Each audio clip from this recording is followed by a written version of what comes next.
পিরিজপুর সরকারি বালিকা উচ্চ বিদ্যালয়ে অনলাইন ক্লাসে সবাইকে স্বাগতম।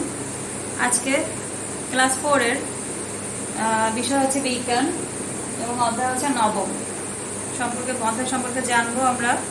এবং অধ্যায়ের নাম হচ্ছে আমাদের জীবনে প্রযুক্তি। অধ্যায়ের নাম কি? আমাদের জীবনে প্রযুক্তি। তাহলে এই প্রযুক্তিটা কি সেটা জানতে হবে। তো প্রযুক্তি জানতে হলে আমাদেরকে জানতে হবে আসলে বিজ্ঞানটা কি। তো বিজ্ঞান তোমরা আমরা জানি এই সাবজেক্টের নামই হচ্ছে বিজ্ঞান, তাই না? তো বিজ্ঞানের অর্থ কি আমরা জানি, বিশেষভাবে যে জ্ঞান আহরণ করা হয় সেটাকে আমরা কি বলি? বিজ্ঞান। তো সংক্ষেপে আমি বললাম বিশেষ জ্ঞান। তো এই বিশেষ জ্ঞানটা কি সম্পর্কে? বিশেষ জ্ঞানটা যে কোনো ব্যাপার সম্পর্কে হতে পারে, একটা কলম সম্পর্কে হতে পারে, একটা পেন্সিল সম্পর্কে হতে পারে, একটা টেবিল সম্পর্কে হতে পারে, একটা ফ্যান ইত্যাদি যে কোনো বিষয় বস্তু, হ্যাঁ, যে কোনো জড় বস্তু বা জীব বস্তু, যে কোনো বিষয় সম্পর্কে যে বিশেষভাবে আমরা জ্ঞানটা পাই সেটাই কিন্তু বিজ্ঞান। মানে সেই জিনিসটার ডিসক্রিপটিভ বইতে যে জানতে পারি সেটাই কিন্তু আমাদের বিজ্ঞান। তো প্রযুক্তি, এখন আসি প্রযুক্তির সংজ্ঞা কি আছে। বিজ্ঞানের কৌশল ব্যবহার করে প্রয়োজনীয় কাজ সম্পাদন করাই হচ্ছে প্রযুক্তি। তাহলে বিজ্ঞানের বিভিন্ন কৌশল, কোনো ব্যাপার যখন আমরা ডিপলি জানতে পারি, ডিসক্রিপটিভ বইতে জানতে পারি, এবং সেই জিনিসটা, সেই জ্ঞানটা যখন আমরা কি করি, প্রয়োজনীয় কাজে, দৈনন্দিন প্রয়োজনীয় কাজে যখন ব্যবহার করি সেটাই কিন্তু প্রযুক্তি। দেখো বইয়ে যে ডেফিনেশন আছে সেটা হচ্ছে যন্ত্র বা কৌশল ব্যবহার করে পরিবেশ নিয়ন্ত্রণ ও প্রয়োজনীয় কাজ সম্পাদন করাই হচ্ছে প্রযুক্তি। তাহলে পরিবেশ নিয়ন্ত্রণ, পরিবেশের বিভিন্ন কাজ এবং প্রয়োজনীয় কাজ, আমাদের দৈনন্দিন জীবনে বিভিন্ন প্রয়োজনীয় কাজ, এই যে আমরা টেবিল, ফ্যান, লাইট ইত্যাদি ইউজ করি, এই সব কিছুই কিন্তু আর একটা প্রযুক্তি। দেখো এখানে বাসস্থানে ব্যবহৃত প্রযুক্তি, তোমাদের বইতে পেজ নাম্বার 62তে দেখো বাসস্থানে ব্যবহৃত বিভিন্ন প্রযুক্তির সুবিধা আছে। কোথাও টিভির সুবিধা আছে, কোথাও এসি আছে, কোথাও রান্নাঘরে দেখা যাচ্ছে ফ্রিজ আছে, কোথাও হচ্ছে ক্যাসেট প্লেয়ার আছে। এই সব কিছুই কিন্তু প্রযুক্তি, এবং যা যা এখানে আছে সবই কিন্তু প্রযুক্তির অন্তর্ভুক্ত। এবং এই প্রযুক্তির বিভিন্ন কাজ আছে, কাজগুলো কি কি একটু জানি। প্রযুক্তির মেইন কাজ হচ্ছে আমাদের জীবনকে কি করে, সহজ করা এবং আরামদায়ক করা। জীবনকে আরামদায়ক করে হচ্ছে প্রযুক্তি 1 নম্বরে। 2 নম্বরে হচ্ছে মানুষের কার্য কষ্ট লাঘব করে। মানুষের যে কষ্ট, হ্যাঁ, বিভিন্ন কাজ, আগে ক্ষেত খামারে পানি দিতে অনেক কষ্ট হতো, এই জন্য কি করছে মানুষ, বিজ্ঞান বিভিন্ন যন্ত্রপাতি আবিষ্কার করছে। তো এই যে কষ্টটা লাঘব করতেছে, কষ্টটা কমাচ্ছে, এই কাজগুলো কি করতেছে? প্রযুক্তি। তারপর এর ফলে উন্নত ও সহজ জীবনযাপন সম্ভব হয়েছে। তাহলে প্রযুক্তির ফলে কি হয়েছে, আমাদের জীবনটা কি হয়েছে, লাইফটা কি হয়েছে, উন্নত হয়েছে, অনেক ডেভেলপ হয়েছে এবং ইজি হয়েছে। 4 নম্বরে কঠিন কাজ সহজে করা যায়। বিভিন্ন কঠিন কাজ কিন্তু এখন আমরা ইজিলি করতে পারি।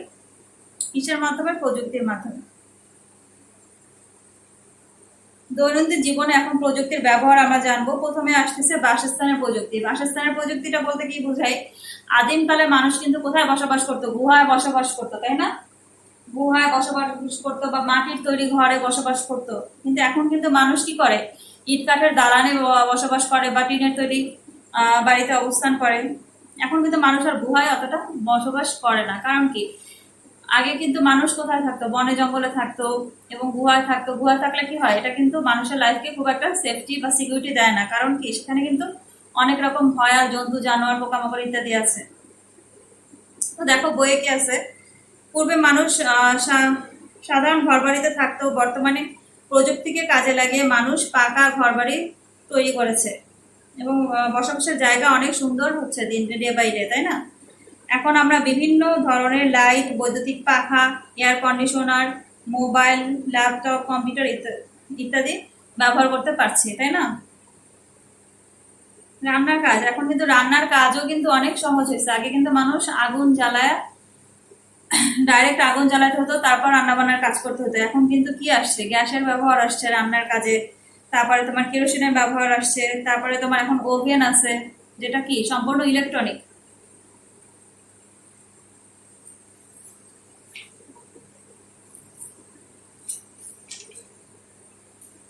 এরপরে আসলো কি, খেলাধুলায় প্রযুক্তি। তাহলে আমরা জানি খেলাধুলায়ও এখন প্রযুক্তির ব্যবহার হচ্ছে, এবং সেটা কেমন?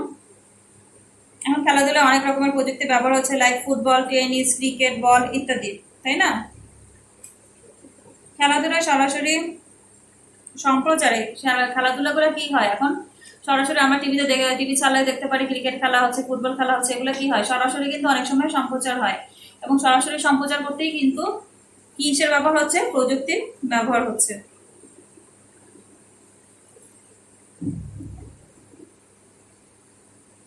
দেখো এখানে খেলায় ভিডিও ক্যামেরার ব্যবহার, ভিডিও ক্যামেরাও কিন্তু খেলায় ব্যবহৃত হচ্ছে। এখানে ক্রিকেট খেলা আমরা সবসময় অনেক সময় দেখি যে আউট হলে স্পেশাল ক্যামেরার মাধ্যমে কিন্তু সেটা দেখানো হয়, এটাও কিন্তু কি অন কাইন্ড অফ প্রযুক্তি, তাই না?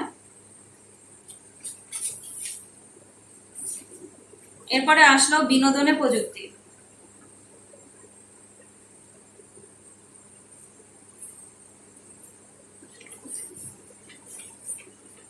দেখো কম্পিউটার এবং মোবাইলে নানান ধরনের গেম, সিনেমা, নাটক, গান ইত্যাদি কিন্তু আমরা দেখতে পারি, তাই না? আজকাল কিন্তু কম্পিউটার টিভি চাললেই অনেক চ্যানেল, এবং অনেক চ্যানেলে অনেক ধরনের গান, অনুষ্ঠান, নিউজ ইত্যাদি কিন্তু সম্প্রচারিত হতে থাকে। তো এগুলো কিন্তু সবকিছু কিন্তু প্রযুক্তি। এছাড়া যে আমরা যে মিউজিকের জন্য যেসব ইনস্ট্রুমেন্ট ইউজ করি, মানে যেসব যন্ত্রপাতি ইউজ করি, তবলা, হারমোনিয়াম, গিটার, বিভিন্ন বাদ্যযন্ত্র, এগুলো কিন্তু সবকিছু আমাদের কি প্রযুক্তির অন্তর্ভুক্ত, তাই না? তারপরে বিভিন্ন বিনোদন কেন্দ্রে, পার্কগুলোতে কিন্তু এখন অনেক আর্টিফিশিয়াল পার্ক তৈরি হয়েছে, এবং এখানে কিন্তু শিশুদের জন্য বা বয়স্কদের জন্য অনেক রকম রাইড আছে। যেমন তোমার হচ্ছে কি, এখানে আছে দেখো নাগরদোলা, রোলার কোস্টার ইত্যাদি। এছাড়াও শিশুদের খেলনা, ছবি আঁকার উপকরণ, তাহলে শিশুদের খেলনা, ছবি আঁকার উপকরণ ইটিসি মানে এক্সাক্ট অনেক অনেক প্রযুক্তি কিন্তু দৈনন্দিন জীবনে আমরা ব্যবহার করে থাকি। এরপরে আসলো চিকিৎসার প্রযুক্তি। তো চিকিৎসার প্রযুক্তি কিন্তু ব্যাপক ব্যাপক ব্যাপক কি হয়েছে, অবদান রেখে আসতেছে। আগেকার মানুষ কিন্তু সামান্য একটু জ্বর, কাশি, সর্দি হলেই কিন্তু অসুস্থ হয়ে মারা যেত, কিন্তু এখন কিন্তু চিকিৎসা বিজ্ঞানে প্রযুক্তির ব্যবহার এত বেশি হয়েছে, এখন এত বেশি যন্ত্রপাতির ব্যবহার হচ্ছে যে আমরা রোগ নির্ণয় কি হয়েছে, অনেক সহজ হয়ে গেছে, এবং রোগ নির্ণয় করে সেই রোগের ওষুধ ইউজ করে কিন্তু আমরা সহজেই সুস্থ হয়ে যাচ্ছি। দেখো কি বলছে, চিকিৎসা প্রযুক্তির অগ্রগতি ডাক্তারদের সহজে রোগ নির্ণয় এবং রোগীকে উন্নত চিকিৎসা প্রদানে সহায়তা করছে। চিকিৎসা বিভিন্ন ধরনের যন্ত্রপাতি উদ্বোধন করছে,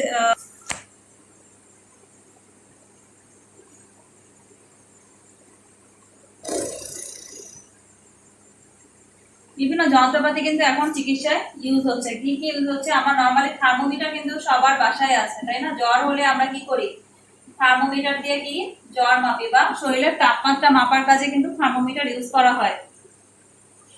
তারপরে আরো আছে স্টেথোস্কোপ, এটা দিয়ে কি করা হয়, প্রেসার মাপা হয়, তাই না? X ray machine, X ray machine দিয়ে কি হয়, বুকের বা শরীরের যে কোনো কোনো কিছুর হাড়, গোড়, হাড়ের ভিতরের অংশ কিন্তু দেখা যায়। কোনো আমাদের শরীরের দেহের যে কোনো অংশ যদি হাড় গোড় ভেঙে যায়, বা যে কোনো ভিতরের ইন্টারনাল যে কোনো জিনিস কিন্তু এক্স রের মাধ্যমে দেখা যায়। তেমনি আছে ইসিজি মেশিন,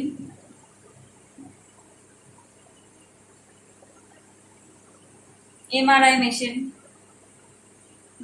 ইত্যাদি, তাই না? ইত্যাদি সবগুলোই কিন্তু দেহের বিভিন্ন অঙ্গ প্রত্যঙ্গের বিভিন্ন প্রবলেম থাকলে সেটা কিন্তু এই মেশিনগুলোর সাহায্যে কিন্তু সহজেই নির্ণয় করা যায়। এখন বিভিন্ন কঠিন কঠিন রোগের কিন্তু ওষুধ আবিষ্কার হচ্ছে ডে বাই ডে, এবং মানুষের হাতের নাগালে চলে আসছে। অতীতে কিন্তু সেটা ছিল না, তাই না?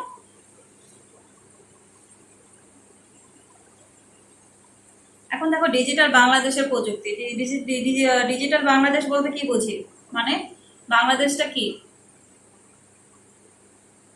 ধীরে ধীরে ডেভেলপ হতে হতে কি হয়েছে, সেটা সম্পূর্ণ কিন্তু কম্পিউটার মানে ডিজিটাল ওয়েবসাইট মানে কম্পিউটার ভিত্তিক হয়ে যাচ্ছে ডে বাই ডে, তাই না?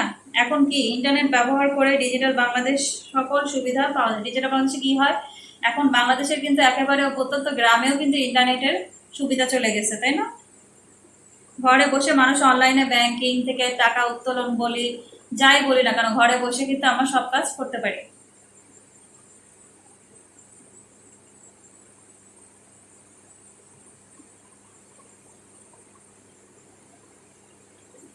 তোমরা জানো এই করোনাকালীন সময় কিন্তু ঘরে বসে আমরা অনলাইনের মাধ্যমে কিন্তু এখন তোমাদের যে ক্লাস নেওয়া হচ্ছে এটাও কিন্তু অনলাইন ভিত্তিক ইন্টারনেটের মাধ্যমে, ইন্টারনেট সুবিধার মাধ্যমে হচ্ছে।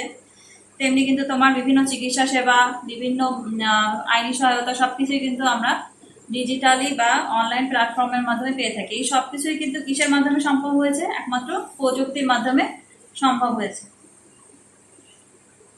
এখন আমাদের আর একটা টপিকস আছে খুবই ইম্পর্টেন্ট, সেটা হচ্ছে কি কৃষি খাতে প্রযুক্তি। আমরা জানি বাংলাদেশের কি 80% মানুষই প্রত্যক্ষ বা পরোক্ষভাবে কৃষিকাজের উপর নির্ভরশীল, তাই না? এখন আমরা কৃষিকাজের যে প্রযুক্তি সেটা দেখব।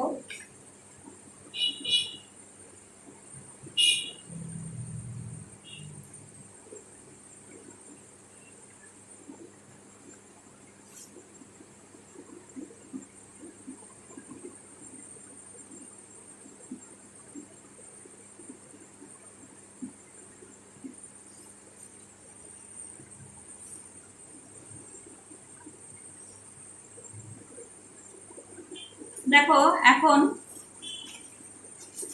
কৃষিক্ষেত্রে আমাদের প্রযুক্তির ব্যবহার সম্পর্কে আমরা জানবো, এবং এখানে বইতে পেজ নাম্বার 66-তে দেখো বিভিন্ন ধরনের যন্ত্রপাতি আছে, এবং এর মধ্যে কিন্তু প্রথম যন্ত্রটা দেখো ট্রাক্টর, তারপরে কি দুগ্ধ দহন যন্ত্র, তারপরে হচ্ছে সেচ পাম্প।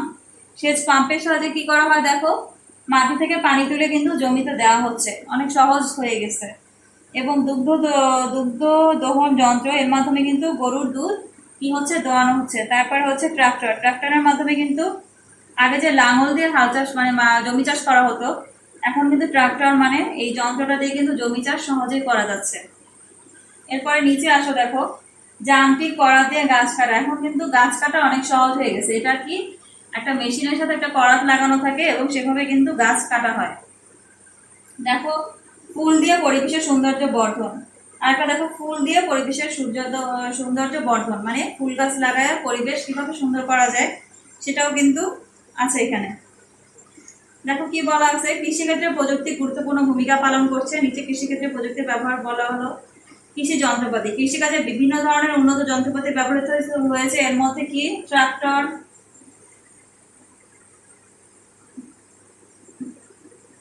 নিড়ানি যন্ত্র,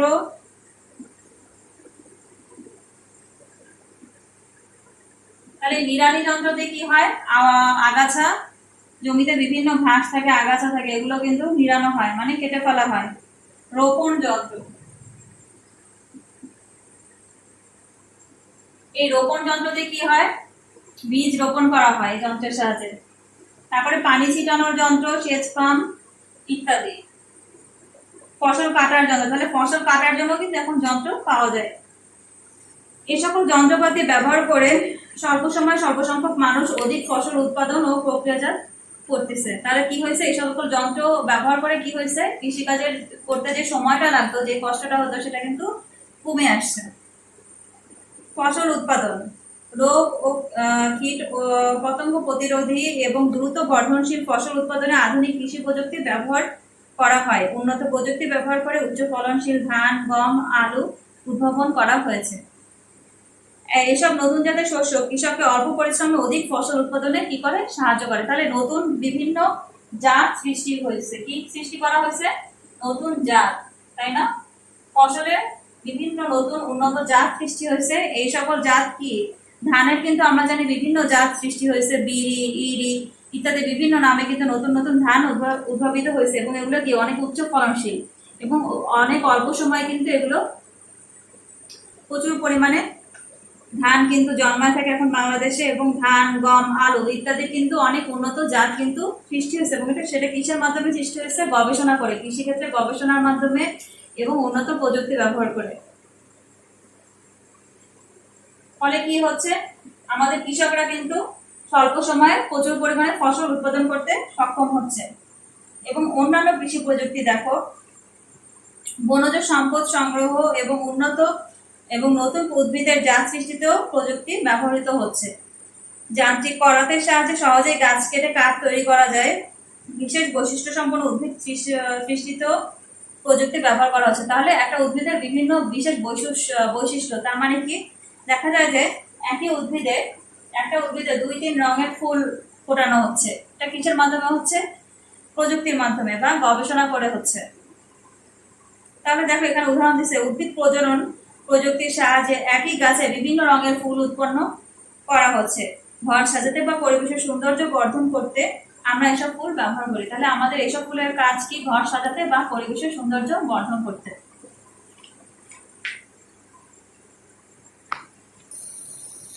এবার আসলাম অনুশীলনীতে। অনুশীলনীতে দেখো এখানে শূন্যস্থান আছে, সঠিক উত্তরে টিক চিহ্ন আছে এবং তোমাদের জন্য কিছু ইম্পর্টেন্ট কোশ্চেন আমি সাজাইছি। সেগুলো হচ্ছে, প্রথম কোশ্চেন হচ্ছে প্রযুক্তি কি?